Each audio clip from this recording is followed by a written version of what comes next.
Well, we've had our first rate cut for the year, and the expectation is that there is going to be more to come. But what does that really mean for you? And how can you use this new rate cutting cycle to really put yourself ahead financially? Well, pretty much like everything else in personal finance, the answer to that question is really going to depend on your particular situation and where you're at in your phase of the wealth creation process. But in this video, I'm going to give you a few ideas, and we're going to break it down into three main groups. Those who need to focus on debt, those who are more aggressive accumulators, and of course, the beloved retiree.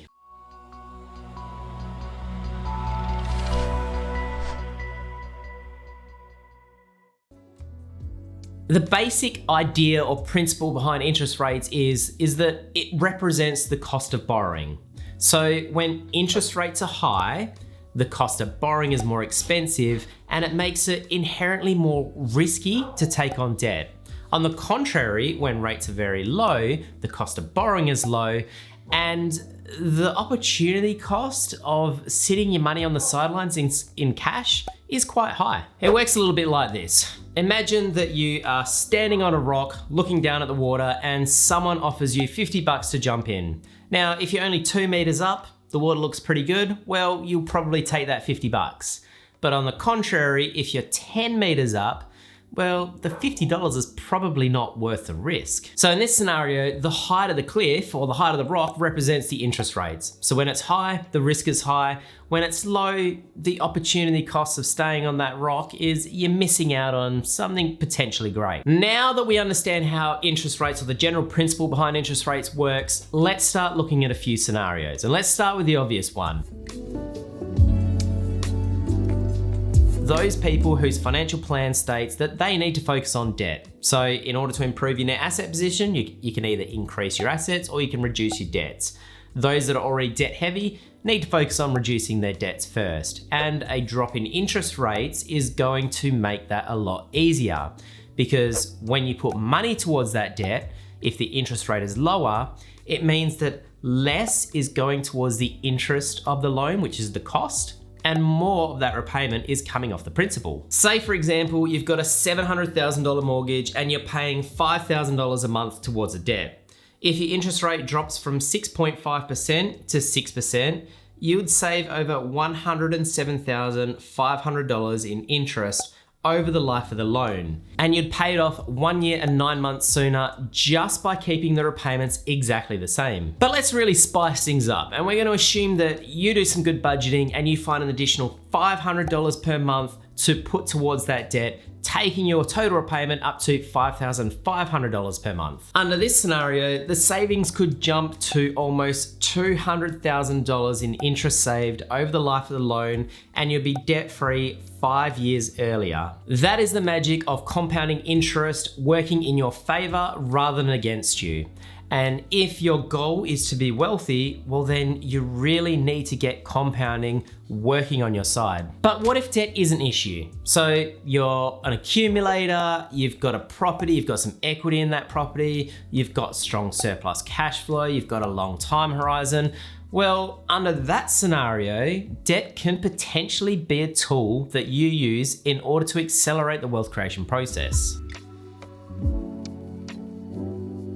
When you borrow to invest, you are said to be leveraging, which basically gives you the ability to have a greater exposure to an asset than you would otherwise be able to have if you just invested your savings or surplus cash flow. So for example, if your goal was to have $1 million stock portfolio, well, you can do it two ways. You can either save up surplus cash flow, regularly invest to get your $1 million portfolio over time, or you can borrow $1 million and put that money into a portfolio and have your $1 million portfolio overnight. Now you're probably sitting there thinking, Brad, don't be stupid. It's not the same thing. If you have $1 million portfolio, but you got $1 million of debt, well, you should be taking that $1 million of debt off the value of the $1 million portfolio to work out your net asset position. And you would be 100% correct in saying that. However, the difference between these scenarios is that when you borrow money to get that $1 million portfolio, you're getting returns on $1 million immediately. Let's say the interest on that $1 million loan is 6%, which would cost you about $60,000 a year, assuming interest-only repayments for the time being. Now, if your share portfolio earns 8%, that's $80,000 a year of returns before taxes and fees, giving you a $20,000 margin. Alternatively, the $60,000 it costs to service the loan, let's just for argument's sake say that you could have invested that money into the market instead without any debt. If you still earn an 8% return on the $60,000 invested, you would have only generated $4,800 for the year, which is substantially less than the net margin you got from using leverage. Now, of course, there is a flip side. So whenever you use leverage, you are basically betting that you can generate a higher return on what you're investing in than the interest rate on the loan. So let's say, for instance, that the investment only generated 4% and it's still costing you 6% to service that loan. Well, instead of making a $20,000 gain in the year, you've made a $20,000 loss. So debt and leverage really just magnifies the outcome. But the reason why this is a lower interest rate is beneficial is because it means that the break-even point in order for you to start making money is much lower when the interest rate is lower. Now, in my little example, I've used leveraging into a stock portfolio, but obviously the same sort of principle applies for other asset classes, such as leveraging into property or maybe leveraging into business or something else like that. Finally, let's talk about the retiree. Now, when you're a retiree, the game changes because you worked really hard to build up your nest egg. And so now your goal really should be to preserve and look after that nest egg as much as possible while still generating a return that is sufficient to cover your desired standard of living. Higher interest rates are a little bit of a bonus for retirees because it means that you can generate a decent return without taking too much risk. So holding defensive assets like cash and bonds in a high interest rate environment is going to give you a decent return on your capital.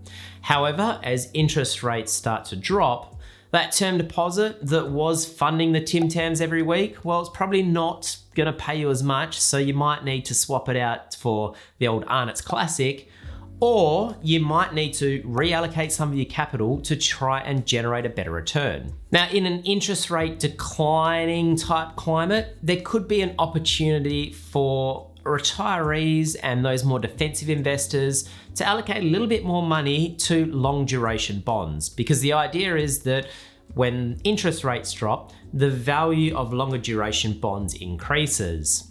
Now, of course, bonds and the secondary market for bonds is much like the stock market, where if there's an expectation of something to come, it gets factored in pretty quick. So you have to take that into account. So there you have it, 3 different opportunities for 3 different stages in life. And if you'd like to dig deeper into any more of the concepts or strategies that we talked about in today's video, I will leave a link to the strategy library or the relevant section of the strategy library in the description box below. But that's it for me today, guys. Thanks a lot for watching. If you like this video, please give it a thumbs up and I will see you guys in the next one.